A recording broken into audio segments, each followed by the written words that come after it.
Bien, voy a referirme a Gálatas capítulo 4, versículos 8 al 20, y estamos siguiendo todo el manifiesto que tiene el apóstol Pablo con respecto a este tema de la religiosidad de los Gálatas que les contraviene con lo que efectivamente es la gracia del Señor Jesucristo.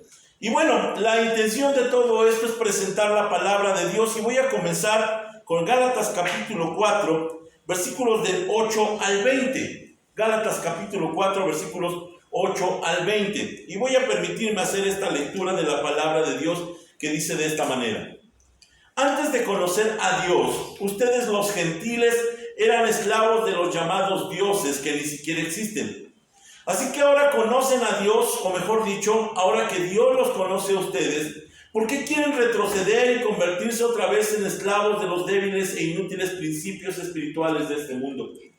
¿Pretenden ganarse el favor de Dios al cumplir con ciertos días o meses, estaciones o años? Temo por ustedes. Quizá todo el arduo trabajo que hice entre ustedes fue en vano. Amados hermanos, les ruego que vivan como yo, libres de esas cosas, pues yo llegué a ser como ustedes los gentiles, libres de esas leyes. Ustedes no me trataron mal cuando les prediqué por primera vez. Sin duda recordarán que yo estaba enfermo la primera vez que les llevé la buena noticia. Aunque mi condición los tentaba a no aceptarme, ustedes no me despreciaron ni me rechazaron.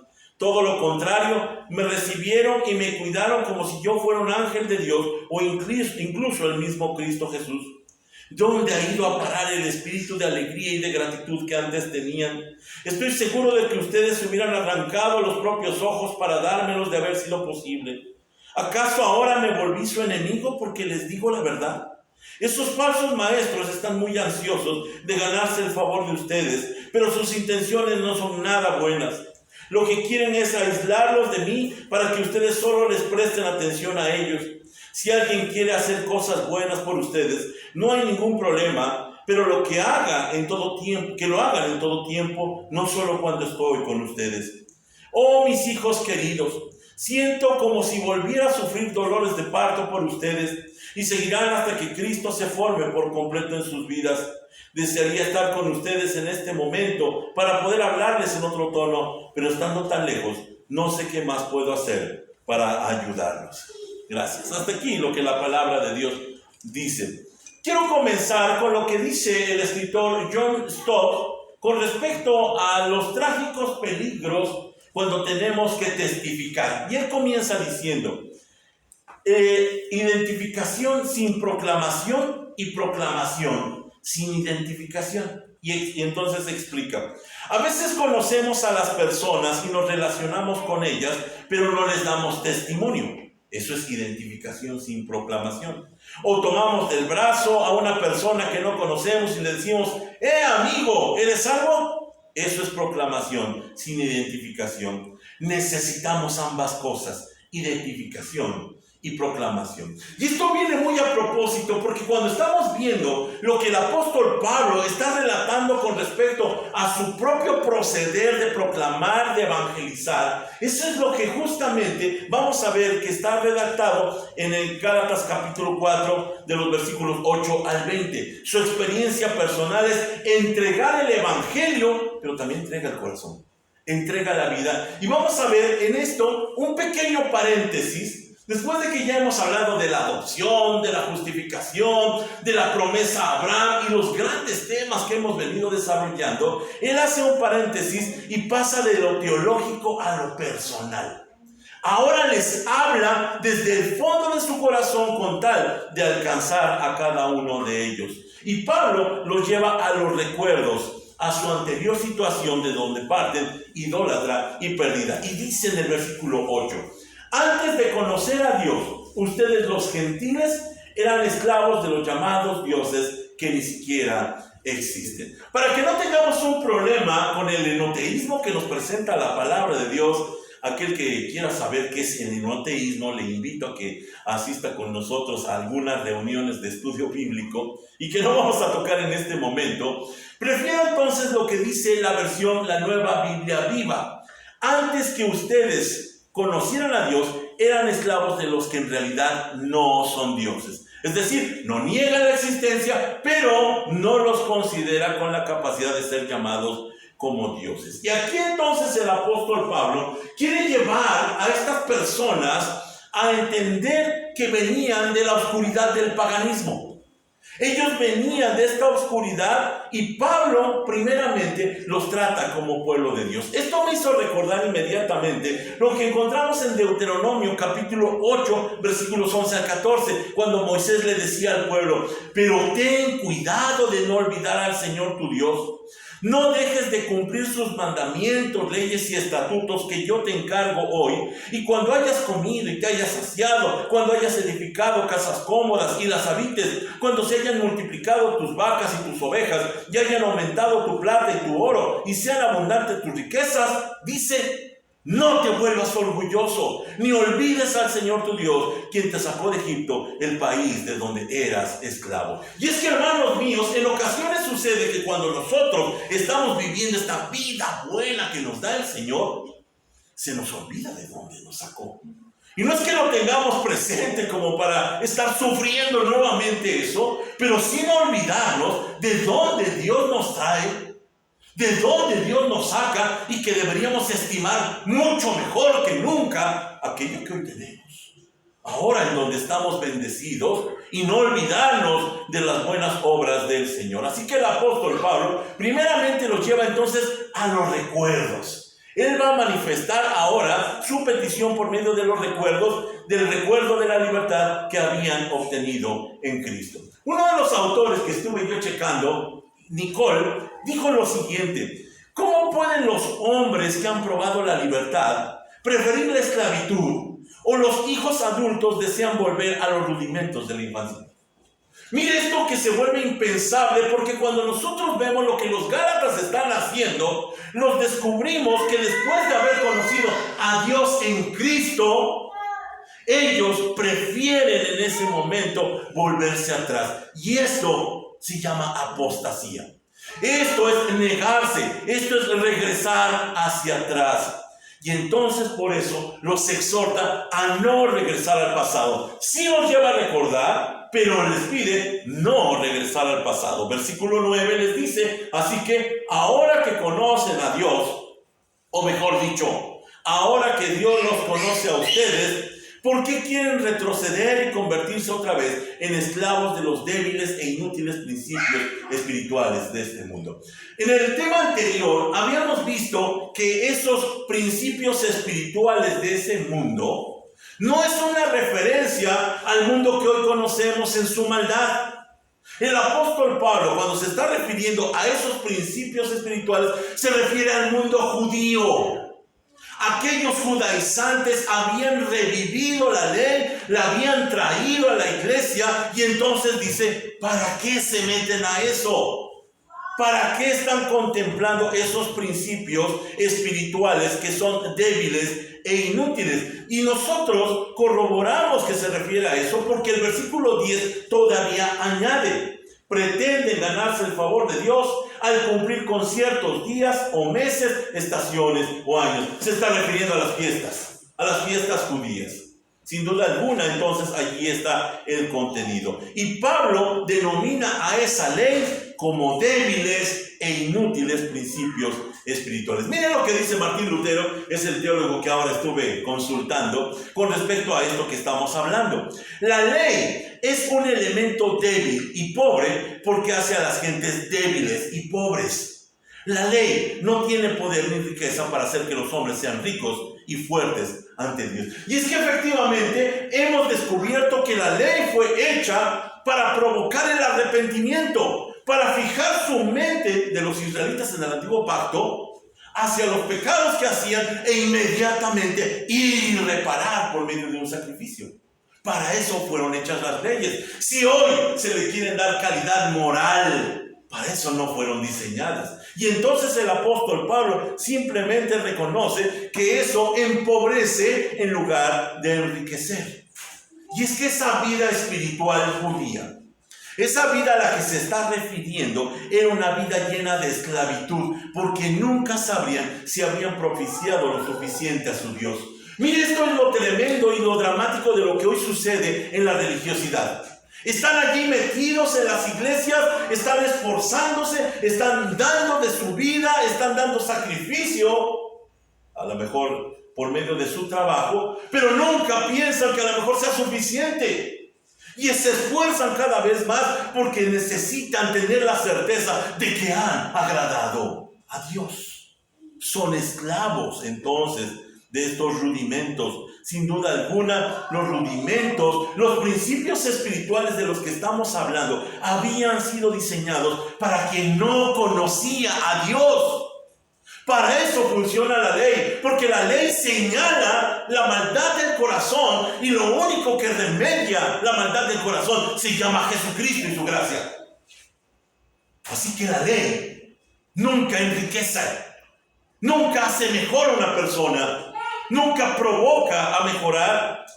Así que es completamente ilógico buscar en la religiosidad en lugar de la gracia. Interesante también lo que dice el apóstol Pablo cuando dice, ahora que conocen a Dios, y él mismo lo arregla, ¿no?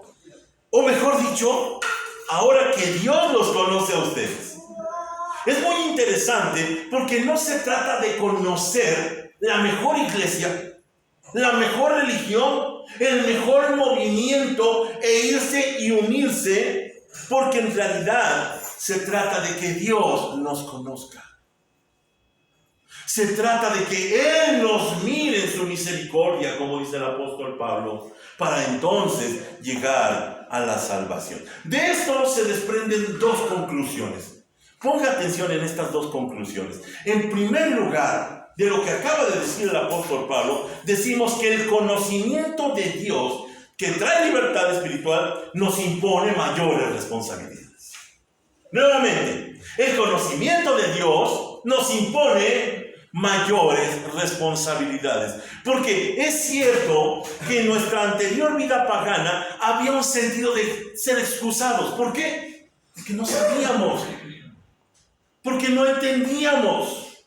Así que cuando llegamos a conocer de la palabra de Dios, se espera que nosotros seamos responsables. Ahora, cuando nosotros tenemos el conocimiento de Dios, se espera algo muy distinto de nosotros, ya que lo hemos llegado a conocer. Hermano mío, la gracia no es libertinaje. Déjeme tocar este tema que en este momento está de moda. En esta semana, uno de los pastores más famosos a nivel mundial, Steve Lawson, fue sorprendido en adulterio y fue destituido de la iglesia. Mire, muy aparte y muy al margen de lo que pensemos, de lo que pueda suceder, usted puede buscar Steve Lawson y van a aparecer montones de libros, muchísima información, un ministerio riquísimo en todas formas, muy por aparte de la discusión que se está dando en este momento, si se le debe restaurar o está la parte que dice se le debe de castigar. Lo que estamos viendo con este pastor es que se nos ha olvidado de nuestra vocación, que cuando tenemos conocimiento, tenemos mayor responsabilidad. Podríamos nosotros excusarlo diciendo, bueno, es que cualquiera de nosotros podía caer. Sí, pero no debemos caer. Ahora lo argumentamos así, ¿no? Decimos, bueno, es que soy tan humano. Tenemos mayor responsabilidad. Posiblemente los Gálatas en ese momento al apóstol Pablo le pudieron argumentar, bueno, pues que tú no fallas. Cuando hemos conocido de la palabra de Dios, tenemos mayor responsabilidad. Vigilemos cómo estamos viviendo. La segunda conclusión es que Pablo vio en el judaísmo un elemento común al paganismo. Mire, esto verdaderamente puede desafiar nuestro pensamiento. Pablo iguala al judaísmo con el paganismo de los Gálatas antes de que conocieran de la gracia y de Cristo Jesús. Es decir, iguala el periodo idólatra del judaísmo con el judaísmo. Dicen estas palabras, retroceder y convertirse otra vez en esclavos. Pero hay un problema. Los Gálatas no eran judíos. Aquí dice que estaban regresando entonces. ¿A qué se refiere el apóstol Pablo? Y miren que muchos judaizantes cuando están tocando este tema justamente, dicen que allí se está refiriendo por eso no al judaizar. Dicen ellos, se está refiriendo a otra religiosidad. Eso es mentira, ya lo vimos en el versículo 10, lo dice claramente. Allí cuando tratan de excusar al judaizar, ahora con las raíces hebreas, hacen circo, maroma y teatro para tratar de demostrar que en realidad no dice eso el apóstol Pablo, pero sí lo está diciendo. Está llegando a igualar al judaizar con el paganismo de todo el mundo. Sin duda alguna, Pablo se refería a la religión judía. Miren nuevamente lo que dice Martín Lutero. Esto fue muy llamativo. Da igual que una persona vuelva a la ley o al culto de los ídolos. Siempre que se pierde el artículo de la justificación, no queda más que error, hipocresía, impiedad o idolatría. Da igual. Aquí el gran problema es que nosotros estamos estratificando y decimos, bueno, no es tan mala esta religión como esta otra. Pero cuando hemos perdido la gracia de Cristo, cuando hemos perdido a Cristo en su persona, todo eso es malo. Todo eso es error. La pregunta que tenemos entonces que responder es, ¿y cómo Pablo puede llegar a igualar la ley con las religiones pagano-demoníacas? ¿Cómo? Es inconcebible. Por eso parece ser que en Hechos, cuando lo apresan en Jerusalén, lo acusan entonces justamente de que estaba desvirtuando la ley. ¿Cómo es posible que Pablo haya llegado hasta este punto? Me parece, y me pretendo responder simplemente con dos respuestas. En primer lugar, me parece que el apóstol Pablo se refiere al aspecto ritualista. Aquello que tenía que ver con todos los servicios, con toda la manifestación del culto judío allí dentro del templo, y que de pronto, pues a mucha gente le gusta. Si somos sinceros, entre más ceremoniosa sea una iglesia, más llama la atención. Vea cómo se llenan esos lugares. Y esto me lleva a pensar que lo metódico siempre destruye lo espontáneo. Aquí nos hacemos una pregunta personal como iglesia. ¿Qué tanta libertad hay en nuestros cultos? ¿Qué tan espontáneos somos? Porque siendo sinceros, cuando nosotros definimos un programa con tal de que funcione aquello a lo que queremos llegar, de pronto nosotros determinamos y le negamos la espontaneidad que el Espíritu Santo debería de tener. Hasta ahí he llegado a plantearme, ¿deberíamos o no deberíamos de tener un programa? Aquí cuando menos estamos teniendo el espacio de las gratitudes o de las peticiones. Hace poco estábamos teniendo un espacio de exhortación de la iglesia para la iglesia. Ahora al final estamos teniendo un tiempo de oración por México y por la iglesia. Estamos buscando de alguna forma desatar el nudo que permita la espontaneidad, en donde el Espíritu Santo en la iglesia primitiva se expresaba y se manifestaba según le hacía sentir a la gente. El aspecto ritualista no era algo que pueda funcionar hacia la verdadera espiritualidad. Pero en segundo lugar, y es más delicado, me parece que el apóstol Pablo nos deja entrever lo odioso que resulta a Dios la religiosidad. Sí, lo odioso que resulta a Dios la religiosidad. Mira lo que dice Isaías capítulo 1. De verdad que cuando uno se encuentra este tipo de pasajes, uno pregunta, pues ¿qué no Dios fue el que solicitó todo eso y ahora lo repudia? Miren lo que dice el profeta de parte de Dios. ¿Qué les hace pensar que yo deseo sus sacrificios? Dice el Señor. Estoy harto de sus ofrendas quemadas de carneros y de la grasa del ganado engordado. No me agrada la sangre de los toros, ni de los corderos, ni de las cabras. Cuando vienen a adorarme, ¿quién les pidió que desfilaran por mis atrios con toda esa ceremonia? Cualquiera de los que estarían allí en el culto judío dirían, pues tú lo pediste, ¿no? El problema fue la actitud. El problema es que habían desvirtuado todo eso. Ahora, es muy interesante entender y volvemos a insistir que el propósito de la ley era mantener pura a la nación. Dios quería habitar entre ellos. Así que debía evitarse el pecado, las infecciones, debía de evitarse las infracciones sociales, debía de evitarse todo eso para que Dios pudiera estar con ellos. Si la tierra se contaminaba, Dios tenía que salir. Y eso fue lo que pasó en Ezequiel. Dios ya no puede soportar porque incluso dentro del templo hay contaminación. Para eso fue puesta la ley. Pero cuando el pueblo le dio a la ley una importancia mayor, la desvirtuaron, la convirtieron en el enemigo. Esto nos tiene que poner en sobreaviso porque nuestro cristianismo también puede ser desvirtuado. Cuando nosotros insistimos en las fórmulas, en los cantos, en la denominación, se desvirtúa el cristianismo. Yo conocía una historia de esas tristes en donde una iglesia se dividió porque movieron el piano de zona. De verdad. Y el piano debía ir de ese lado. Se dividió la iglesia. Y esto nos hace ver que definitivamente habían malentendido entonces el propósito de la ley. Y lo que Pablo está haciendo cuando lo vemos igualándolo con el paganismo es lo mismo que hizo Ezequías, el rey, en 2 de Reyes 18:4. Hizo pedazos la serpiente de bronce que Moisés había hecho porque la gente de Israel seguía ofreciéndole sacrificios. La serpiente de bronce se llamaba Nehustán. Miren lo que había sido un artículo de bendición para la gente en medio del desierto, que era mordida por la serpiente y que miraba con fe esa asta con esa serpiente y podía vivir.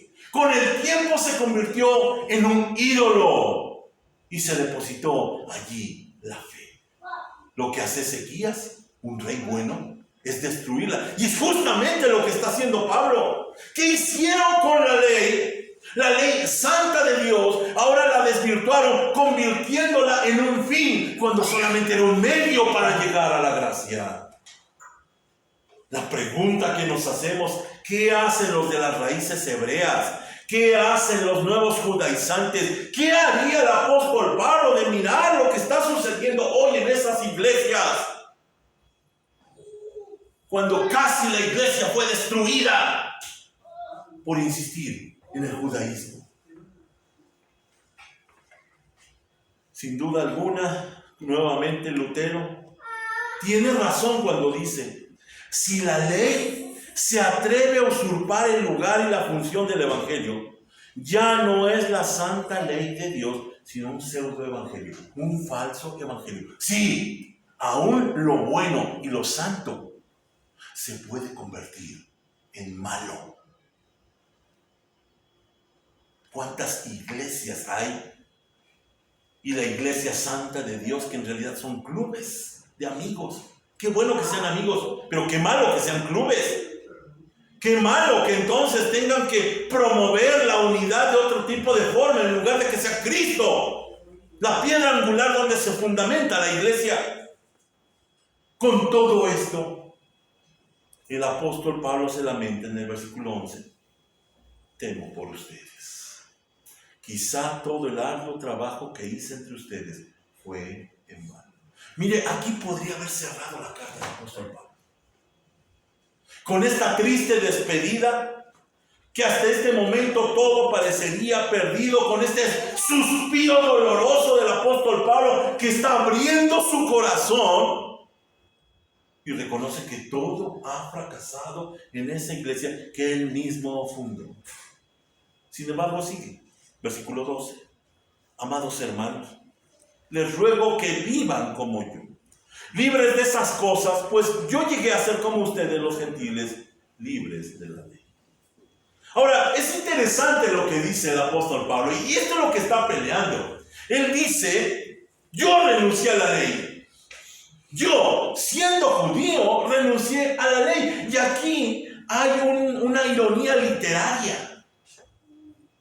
Porque los Gálatas quieren volverse judíos cuando él, siendo judío, ha renunciado a la ley. Les pregunta, ¿qué les pasa a ustedes? ¿Quieren volverse de lo que yo vengo huyendo? No tiene lógica y no tiene sentido. Ahora, para ser un poco más personal, me gusta la manera como lo traduce la Nueva Versión Internacional, que dice: hermanos, yo me he identificado con ustedes. Les suplico que ahora se identifiquen conmigo. ¿Se da cuenta del ruego? Yo alguna vez llegué a ustedes y me identifiqué y abrí mi corazón y les compartí lo que creo. Les dice ahora y les ruega: ahora hagan lo mismo por mí. Vengan e identifíquense conmigo. Y lo hace cada vez más personal. Y miren, si había comenzado recordando su paganismo anterior, el apóstol Pablo en ese momento también abre su corazón y muestra su ministerio cuando llegó hasta ellos. Miren lo que dice el versículo 12 en su segunda parte: ustedes no me trataron mal cuando les prediqué por primera vez. Sin duda recordarán que yo estaba enfermo la primera vez que les llevé la buena noticia. Aunque mi condición los tentaba a no aceptarme, ustedes no me despreciaron ni me rechazaron. Todo lo contrario, me recibieron y me cuidaron como si yo fuera un ángel de Dios, o incluso el mismo Cristo Jesús. Mire cómo está expresando sus sentimientos. Mire cómo está abriendo su corazón a los de Galacia, que lo habían aceptado a pesar de la condición como llegaba, y se expresa con dolor y alegría, añorando esos tiempos. ¿Se acuerdan cuando estábamos en ese primer amor?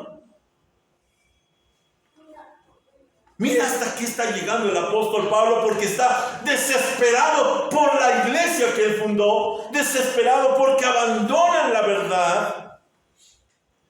Y los comentaristas todos insisten que justo por esa enfermedad el apóstol no pudo seguir viajando y se estacionó en Galacia.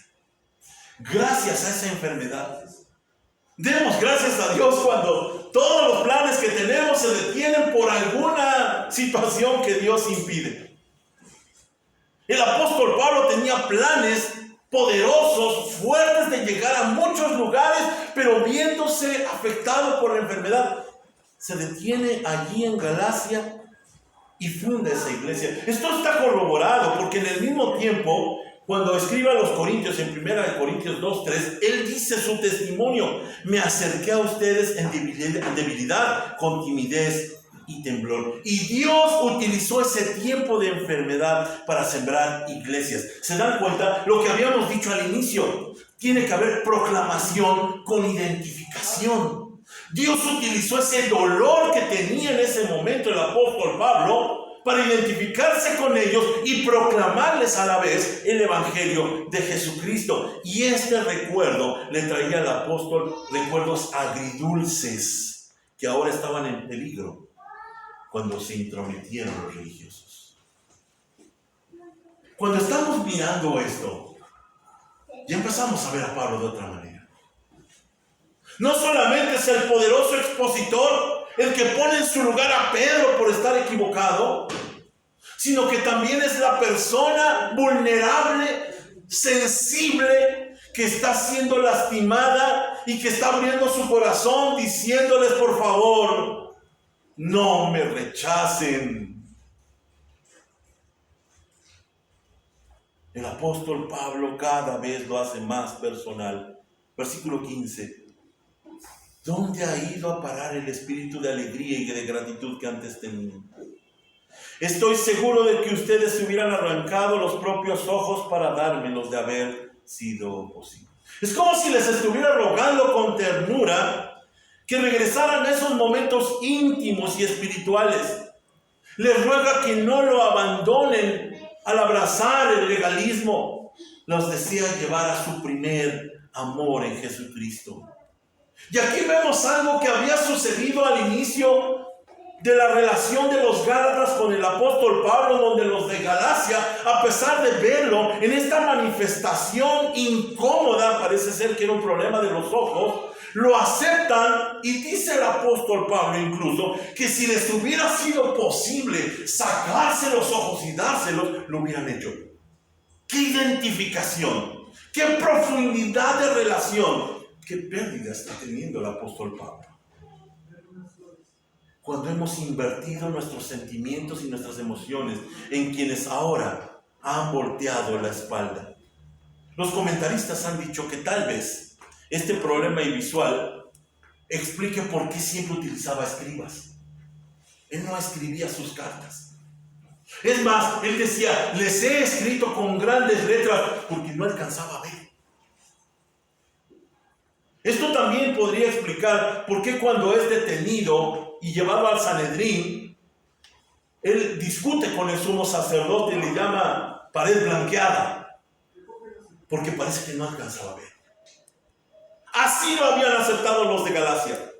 Y esto es lo que está lamentando el apóstol Pablo en ese momento.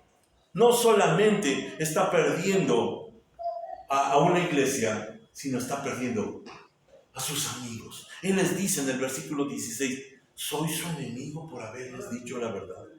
Miren nuevamente Martín Lutero, cuando voy al comentario, dice solamente una frase, porque solamente basta una frase para explicar lo que el apóstol Pablo está diciendo. Les he dicho la verdad porque lo saben.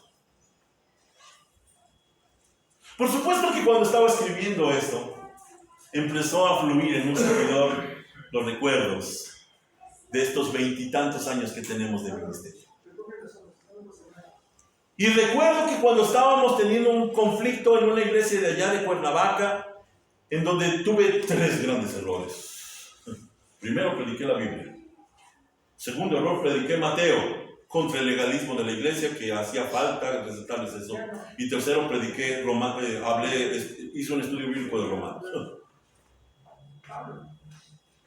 Y yo recuerdo que mi papá, cuando nos visitaba allá en Cuernavaca, me decía, hijo, no seas tan duro con ellos.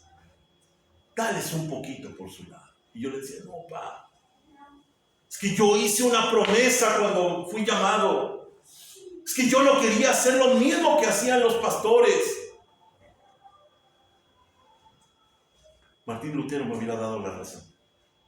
Mire lo que escribió. Maldito sea todo amor o armonía, si para preservarlos tenemos que poner en peligro la palabra de Dios. No voy a hablar de mí, pero una cosa sí quedó claro para mí. Si yo iba a ser llamado era para ser fiel a las convicciones de la palabra de Dios, y si me había que quedar solo, así tenía que ser. Porque la palabra de Dios no se negocia, no se rebaja. Posiblemente algunos dirán, bueno, es que también habla de cómo le va. Fracasó. Pudiendo tener una gran iglesia, un gran negocio. Miren nada más. ¿Fracasé verdaderamente? Me pregunto. No podría decir que fracasé. He insistido en levantar la palabra de Dios muy en alto. Dios me lo permita. Hasta el final de mis días. Así que el apóstol Pablo en ese momento está abriendo su corazón, está hablándoles a sus almas, está recordándoles todo lo que ellos tenían como historia, y es contrastado con lo que era la actitud de los judaizantes. Miren lo que dice el versículo 17 y 18. Esos falsos maestros están muy ansiosos de ganarse el favor de ustedes, pero sus intenciones no son nada buenas. Lo que quieren es aislarlos de mí para que ustedes solo les presten atención a ellos. Si alguien quiere hacer cosas buenas por ustedes, no hay ningún problema, pero lo que haga en todo tiempo, que lo haga en todo tiempo, no solo cuando estoy con ustedes. Y hermanos míos, la realidad es que por mucho que un religioso llegue, nunca llegará con sanas intenciones. siempre buscará su provecho, siempre buscará su ganancia. Y eso es lo que el apóstol Pablo dice: dense cuenta cómo llego yo, abriendo mi corazón, y cómo llegan ellos, envanecidos, para robar el trabajo que yo he sembrado. Parece que el apóstol Pablo se va a dar por vencido. Pero el versículo 19 dice: oh, mis hijos queridos, siento como si volviera a sufrir dolores de parto por ustedes. Y seguirán hasta que Cristo se forme por completo en sus vidas. Si por algo había llamado Dios al apóstol Pablo, era por esa necedad, por ese aferrarse. Pues seguiré, decía un pastor, para que se nos quite le seguimos. Seguiré formando a Cristo. Y lo anterior demuestra entonces 5 principios que demuestran la realidad de la iglesia. Hermano mío, si alguna vez siente el llamado del Señor, considere estos 5 puntos. Dice el apóstol Pablo que el que desea obispado, buena obra desea. Si alguna vez siente que el Señor le habla, considere estos 5 puntos que no hablan en los seminarios, que no hablamos entre los pastores, pero que son completamente ciertos. Punto 1. Trabajamos temporalmente esperando a recibir alguna gratitud o al menos un recuerdo grato de quienes ayudamos. No sucederá. No va a pasar. Si tuviéramos la oportunidad, mi esposa y yo, de contar a cuántas personas atendimos a altas horas de la noche, sufriendo y cargando lo que ellos sufrían, atendiéndolos de las maneras menos pensadas que pudiéramos tener, pensaríamos entonces que somos ricos de amigos. Si consideráramos cuando menos los cientos de personas que hemos bautizado, y quienes de ellos todavía están en contacto con nosotros, sería sorprendente que le dijera que solamente en una mano cabría. La realidad es que no llegará a esa gratitud. Esto nos lleva al segundo punto. Trabajar con personas no siempre es recompensado. Todas esas personas que fueron ayudadas por nosotros, cuando nosotros tenemos necesidad, cierran las puertas. Se olvidan de cualquier gratitud. Tercer punto. Todo se puede perder. Todo el trabajo que haya hecho, todo se puede perder. Ahora seguramente dirá otra vez la persona que me escuche: bueno, pues es que obviamente con un fracasado así. Pero también a las grandes iglesias, a las grandes congregaciones, tiene que estar completamente claros que todo lo pueden perder. Y eso es lo que le pasó a Steve Lawson. Todo se puede perder, por un error propio o por un error de la iglesia, pero todo se puede perder. Y si no estamos dispuestos a pagar y aceptar este costo, entonces no podremos, sin duda alguna, entrar al ministerio. Cuarto punto. Si le pasó al apóstol Pablo, nos puede pasar a nosotros. Si usted y yo consideramos al apóstol Pablo como el ministerio más grande que haya pisado este mundo, como el escritor más prolífico, como el teólogo más profundo, como el predicador más excelente, como el discipulador que tendríamos que seguir de ejemplo, si al apóstol Pablo una iglesia completa la perdió, entonces nosotros, ¿qué podemos esperar? Y quinto lugar, el más importante. Por eso, hermanos míos, trabajemos para el Señor. Como dice el apóstol Pablo en 1 Corintios: por lo tanto, mis amados hermanos, permanezcan fuertes y constantes, Trabajen siempre para el Señor con entusiasmo, porque ustedes saben que nada de lo que hacen para el Señor es inútil.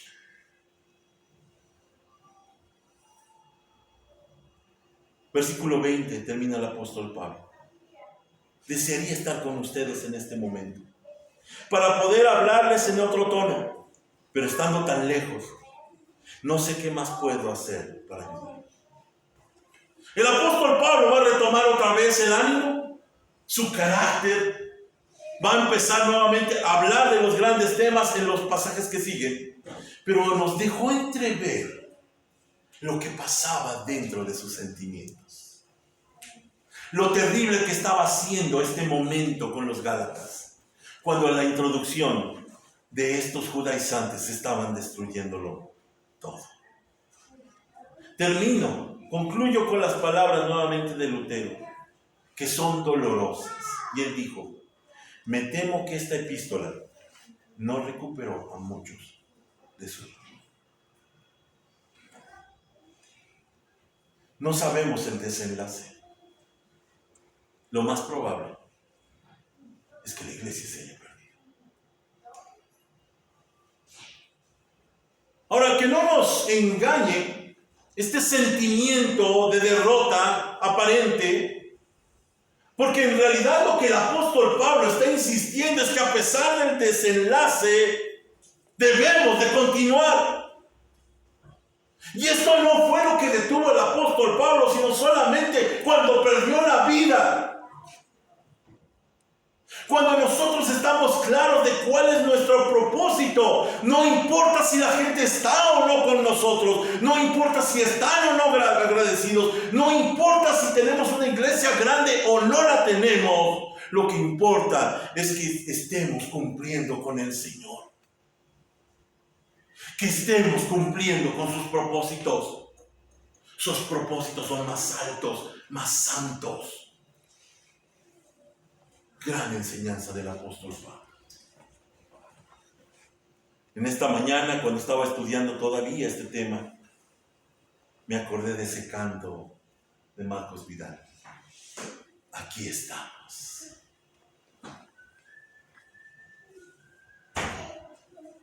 Hermano mío, posiblemente has sido lastimado.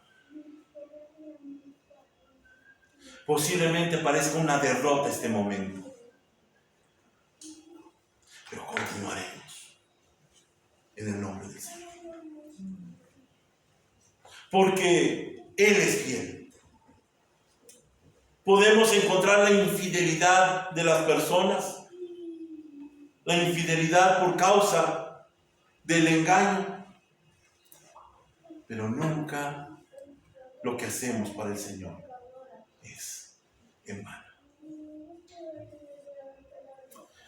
Te agradecemos, Dios, por tu llamado y porque al mirar el testimonio del apóstol Pablo, nos sentimos identificados al mirar que él también afrontó la derrota, pero siguió adelante.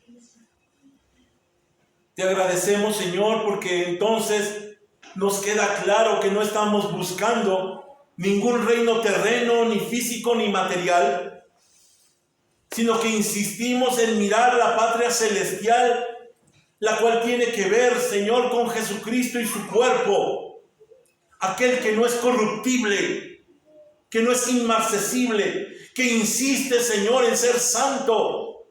Allí es donde nosotros trabajamos y continuamos hasta el día que tú nos llames. Danos fuerza, Señor, para continuar con esta labor. Para que sigamos insistiendo en la verdad, a pesar de la descalificación, a pesar del rechazo, a pesar, Señor, de no agradarle al mundo. Que retomemos fuerzas como el apóstol Pablo y volvamos a formar a Cristo en el corazón de las personas, una y otra vez. Que tu palabra brille con toda amplitud, iluminando todas las cosas, eliminando la oscuridad, para que seas tú engrandecido, no a nosotros, Señor, no a nosotros, sino que a tu nombre sea toda la gloria. Oramos en el nombre de Jesús. Amén.